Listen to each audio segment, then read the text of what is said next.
Hi, the Hazara people have a long history of persecution in Afghanistan. They are the most persecuted ethnic group in Afghanistan and are amongst the most persecuted ethnic groups in the world. Hazaras also form one of the largest group of asylum seekers and refugees.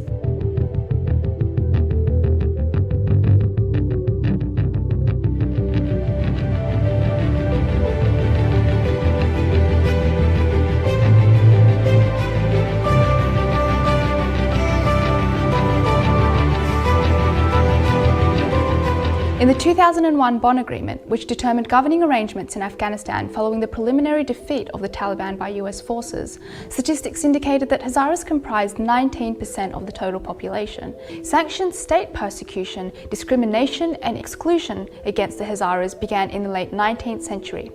When the Pashtun ruler at the time, Amir Abdul Rahman, brought the region's many different communities under a centralized authority, he identified the Hazaras as a threat to the ethnic Pashtun dominance. Rahman incited religious and ethnic hatred to conquer them in a series of exceptionally brutal wars. He instigated a jihad against Hazaras, seen as infidels due to their links to Shia Islam in a predominantly Sunni Muslim state. Some 60% of the Hazara population were killed, sold into slavery or forced into exile. Rahman committed ethnic cleansing and war crimes against the people of Hazarajat. Victorious Amir Abdul Rahman Khan claimed that Afghans saw Hazaras as enemies of their country and their religion, which lay the foundation for Hazaras' ongoing persecution, exclusion and discrimination by the country's dominant groups. The Emir's actions established a pattern in which successive governments marginalized Hazaras for much of the 19th and 20th century. Hazaras were forced to conceal their identities in order to obtain identification documents during the monarchy from 1929 onward. Until the 1970s, Afghan law barred Hazaras from holding office, enrolling in universities, or holding any position of national authority in the government. In the 1990s, the Taliban starved thousands of Hazaras to death by blocking their food supplies. The Taliban's 1998 massacre of over 2,000 Hazaras in just 3 days in Mazar-e-Sharif remains one of the most notorious atrocities in Afghanistan's 40-year-long conflict. Hazara groups estimate that 15,000 of their people died in orchestrated killings under the Taliban, which in turn became the trigger for major refugee flows in neighbouring countries and to Europe and Australia. The Taliban went from house to house searching for Hazaras and then gunned them down in front of their families or slit their throat. Others were executed by firing squads or crammed into tractor trailers where they sweltered in the summer sun. During these mass killings, the Taliban presented 3 options to the Hazaras: become Sunni Muslim, leave Afghanistan, or risk being killed. This spate of massacres were described as genocidal in its ferocity. Since 2007, hundreds of Hazaras have been shot, beheaded, abducted in various districts across Afghanistan. Firstly, Hazaras have been targeted by virtue of their distinctive ethnic origins and identity. They have Turk-Mongolian heritage and their distinct Asiatic features typically include a relatively flat nose, broader face and narrow eyes. Secondly, Hazaras have been targeted on the basis of perceived religious affiliation. Hazaras are predominantly Shia Muslims, while the majority of population in Hazara are Sunni Muslims. Hazaras are despised by Sunni Muslim radicals such as the Islamic State group and the Taliban, and are also discriminated against by Afghan institutions. With that said, Hazaras are not a homogeneous collective. There are atheists, secular, Shia, Ismaili, and Sunni Hazaras as well. Thirdly, more recently, Hazaras have been targeted over their hard-earned success in education, sports, and politics, and for their progressive and democratic ideas.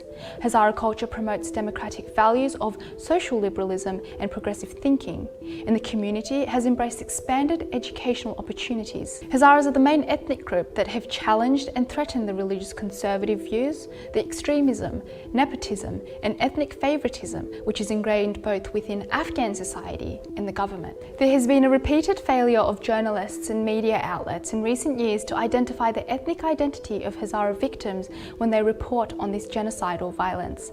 By doing so, they overlook the central fact that Hazaras are systemically targeted for their ethnic identity. On Saturday, the 8th of May 2021, in Dasht-e-Barchi, a predominantly Hazara-populated area of Kabul, a bomb attack killed more than 85 Hazara school children, primarily girls, and wounded at least 147 others. The students killed were not simply murdered for going to school or for being Afghan, but for being Hazara. Despite the attack specifically targeting members of the Hazara community, in particular schoolgirls, media reports do not mention the identity of the victims as Hazaras, even though the Taliban or ISIS only target one community in the country based on their ethnicity and religion. This is despite the fact that the attack took place in a Hazara neighborhood, the target of the attack were the Hazara community, and all the victims were Hazara. The Hazara people in Afghanistan fear another genocide at the hands of the Taliban upon the militant group's return to power. Their newborn babies, pregnant mothers, school children, girls and youth are consistently attacked and persecuted, not only in recent years, but since the insurrection of Hazarajat in the 1880s. Kabul, Afghanistan has an approximate population of 6 million people.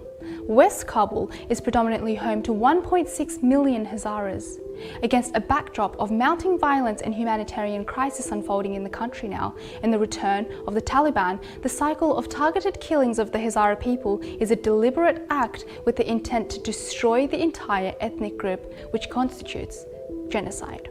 Afghanistan's friends in the international community, such as the US, the EU, Australia, Canada, New Zealand, and Gulf states must provide humanitarian protection to Afghan refugees and all those who face violence, persecution, and potential genocide, particularly to Hazara refugees who are potential victims of genocide. More than 7,600 Afghan Hazara refugees and asylum seekers, including women and children, are living in Indonesia, and many others have been stranded in Malaysia for many years. Hazara refugees cannot settle in Indonesia and Malaysia, as these states are not signatories to the Refugee Convention.